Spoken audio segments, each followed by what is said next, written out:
Hello student, welcome once again. बच्चों, इस video से हम लोग एक नया चैप्टर स्टार्ट करने जा रहे हैं, चैप्टर नंबर 14, जिसका नाम है फैक्टराइजेशन।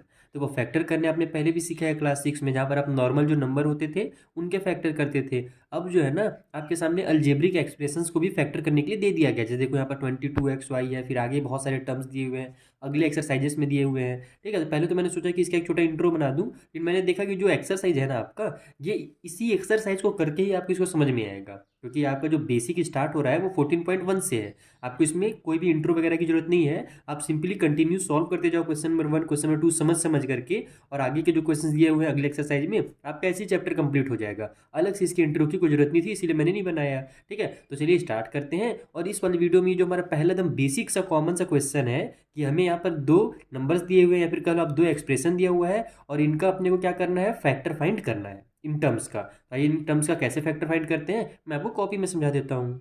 तो देखो, जो हमारे पास पहला क्वेश्चन है वो है 12x और 36। तो एकदम सिंपल सा क्वेश्चन है, जैसे आपने बचपन में फैक्टर फाइंड करना सीखा है ना क्लास 6 में, वैसे ही आपको यहाँ पर करना है। जैसे हम लोग फैक्टर कैसे फाइंड करते हैं 12 का, इस तरीके से, तो आप इस मेथड से कर सकते हो। आप अपने माइंड से अगर करना चाहो ओरली, तो ओरली भी कर सकते हो कि 2 × 2 हो जाएगा मेरा 4, और 4 × 3 हो जाएगा मेरा 12। ऐसे भी आप कर सकते हो। बाकी अगर आपको वो मेथड नहीं पता, ओरल वाला मेथड अगर आप नहीं कर सकते हो, तो आप इस तरीके से फैक्टर फाइंड करो। जैसे 12 है ना हमारा, 2 से डिवाइड हो रहा है, तो हम लोग 2 से स्टार्ट करेंगे। 2 6 हो जाएगा मेरा 12। उसके बाद फिर 2 के टेबल में आता है 6, तो 2 3 जा 6। अब 3 जो है वो 3 के टेबल में ही आएगा, तो 3 1 जा 3 है, लेकिन साथ में एक x भी है। तो हम लोग 12x को देखो कैसे लिख सकते हैं। 12x को अपन 2 × 3 तो लिखेंगे ही, क्योंकि ये 2 2 जा 4 और 4 3 जा 12 हो जाएगा। और ये जो x है, तो अपन मल्टीप्लाई में x भी कर देंगे, क्योंकि इन सभी का मल्टीप्लाई करके ही हमारा 12x आता है। उसी तरीके से 36 को भी आप कर लो, तो 36 के फैक्टर फाइंड कर लेते हैं अपन यहाँ पर। तो देखो इस तरीके से 2 का टेबल में 18 टाइम पे 36 आ जाएगा, 2 का टेबल में 9 टाइम पे 18, 2 का टेबल सॉरी 2 बोल रहा हूँ, 3 के टेबल में आएगा मेरा 3 3 जा 9, और फिर 3 1 जा 3 हो जाएगा। तो 2 × 2 3 × 3 आ गया। यहाँ पर लिख लेते हैं अपन 2 × 2 और 3 × 3 इस तरीके से। अब आपको ये देखना है कि कॉमन फैक्टर कौन कौन से हैं। ठीक है, तो यहाँ पर अपन लिखेंगे कॉमन, इसको आप सीएफ भी मानते हो, शॉर्टकट में सीएफ भी लिख सकते हो, मैं कॉमन फैक्टर लिख देता हूँ। तो कॉमन फैक्टर कौन कौन से हमारे, तो यहाँ पर 2 है, यहाँ भी 2 है, तो एक 2 तो हमारा कॉमन निकल गया। यहाँ भी 2 है, यहाँ भी 2 है, तो दूसरा 2 भी कॉमन निकल गया। ठीक है, जो ग्रुप बन रहा है ना उसी को मैं एक बार लिख रहा हूँ। 3 और 3 यहाँ भी है और यहाँ भी है, तो एक 3 भी मेरा कॉमन निकल गया। यहाँ x है और यहाँ पर 3 है, तो यहाँ पर देखो दूसरा x का ग्रुप बन रहेगा। जो ग्रुप बनता है ना, जो दोनों नंबर में जो फैक्टर होते हैं उसी को कॉमन फैक्टर कहा जाता है, सिंपल। तो देखो x यहाँ पर तो है, लेकिन दूसरे वाले टर्म पे x नहीं है, तो ये कॉमन फैक्टर निकल आएगा। उसी तरीके से ये जो लास्ट वाला 3 है, ये नीचे तो है लेकिन ऊपर में नहीं है, तो ये भी कॉमन फैक्टर निकल आएगा। कॉमन फैक्टर केवल वही है जो दोनों टर्म में आ रहे हो। तो यहाँ से हमारा 2 × 3 जो है वो कॉमन फैक्टर हो गया। अब इसका आप सिंपली मल्टीप्लाई करके इसका आंसर लिख दो। तो देखो 2 2 जो होता है 4, और 4 3 जो होता है 12, यानी कि इसका जो कॉमन फैक्टर होगा ना इन दोनों टर्म का, वो 12 होगा। एकदम सिंपल। चलिए जो दूसरा क्वेश्चन है उसे सॉल्व करते हैं अब।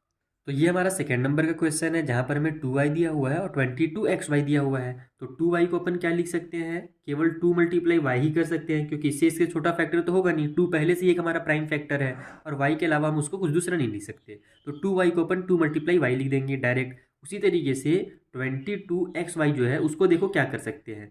यहाँ पर अपन निकाल लेते हैं जल्दी से, 22 का फैक्टर कौन कौन सा होगा।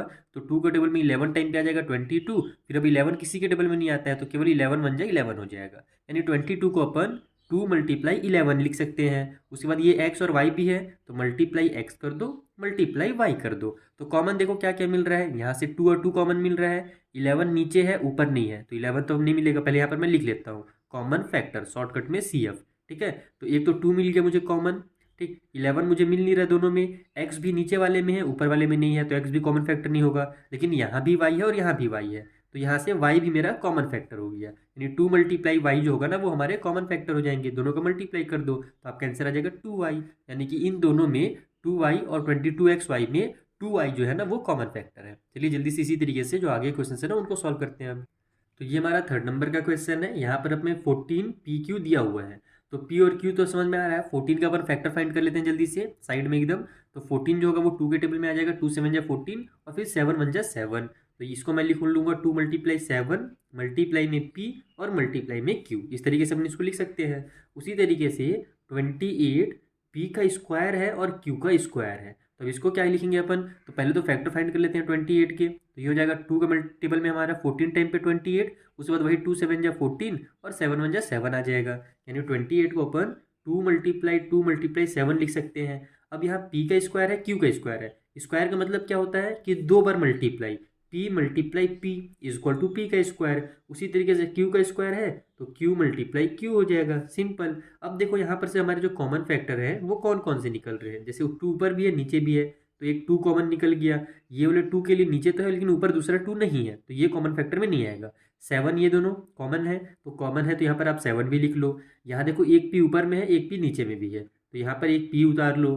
ठीक है, दूसरा पी यहाँ पर है नीचे में लेकिन दूसरा पी ऊपर में नहीं है, तो ये नहीं होगा कॉमन हमारा, केवल ये दोनों कॉमन होंगे। उसी तरीके से क्यू, ये दोनों जो है आपस में कॉमन हो गए, तो यहाँ पर आप क्यू उतार लो, दोनों का मल्टीप्लाई कर लो, तो 2 7 जा हो जाएगा हमारा 14, पी और क्यू का मल्टीप्लाई होकर के पी क्यू आ जाएगा इस तरीके से। यानी इन दोनों का जो कॉमन फैक्टर है वो 14 पी क्यू है। चलिए नेक्स्ट क्वेश्चन करते हैं।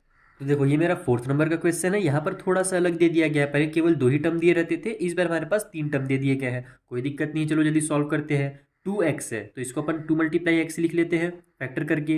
उसी तरीके से 3x का स्क्वायर है तो इसको अपन 3 मल्टीप्लाई एक्स और फिर से एक बार मल्टीप्लाई एक्स कर देंगे, क्योंकि x का स्क्वायर था तो 2x आ जाएगा।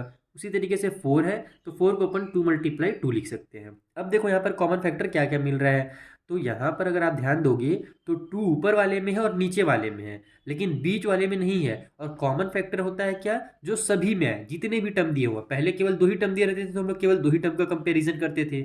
इस बार अपने को 3 टर्म दे दिया गया है तो तीनों में देखना पड़ेगा कि तीनों में वो आ रहा है कि नहीं। जैसे देखो ये 2 जो है वो ऊपर वाले में आ रहा है, नीचे वाले में आ रहा है, बीच वाले में नहीं आ रहा, तो 2 कॉमन फैक्टर नहीं कहलाएगा। ये नहीं कि केवल 2 टो में आ गया तो हो जाएगा, ऐसा नहीं है ना, तीनों में आना चाहिए। उसी तरीके से देखो x जो है ये पहला और दूसरा में आ रहा है, तीसरे वाले में नहीं आ रहा है। यानी यहाँ पर कोई भी ऐसा टर्म नहीं है जो तीनों में आपको कॉमन मिले, तो इसका जो कॉमन फैक्टर होगा वो हो जाएगा 1। बोलोगे सर आपकी 1 कहाँ से आ गया, 1 तो तीनों में था ही नहीं। तो हमेशा ध्यान रखो कि अगर कोई भी हमें टर्म दिए हुए हैं तो उसका एक फैक्टर 1 हमेशा रहता है, चाहे कोई भी नंबर रहे। जैसे कि अगर 15 लिखा हुआ है तो 15 को भी अपन क्या लिख सकते हैं, 1 मल्टीप्लाई 15 लिख सकते हैं। जैसे कि उधर मत जाओ, इसी को समझो आप। 2x था ना, तो मैंने इसको 2 मल्टीप्लाई एक्स लिखा, तो इसको मैं मल्टीप्लाई 1 भी तो लिख सकता हूँ। तो इसको मल्टीप्लाई 1 लिखने से इसके वैल्यू में कोई चेंज थोड़ी होगा, 2 1 जा 2 हो जाएगा और x उतर जाएगा तो 2x ही आएगा।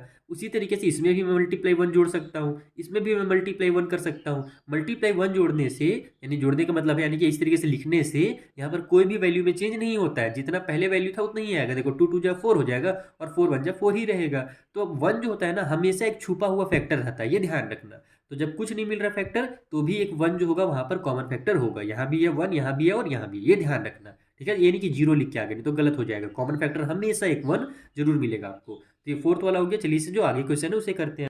लेकिन आगे बहुत सारे क्वेश्चन है और वीडियो भी हमारा लेंथी होता चला जा रहा है, तो छोड़ो इसको। जो आगे के 5 6 7 और 8 क्वेश्चन है ना उसे मैं नेक्स्ट वीडियो में आपको करा दूंगा। और नेक्स्ट वीडियो का जो आपको लिंक है उसको नीचे डिस्क्रिप्शन बॉक्स में प्रोवाइड करा दूंगा।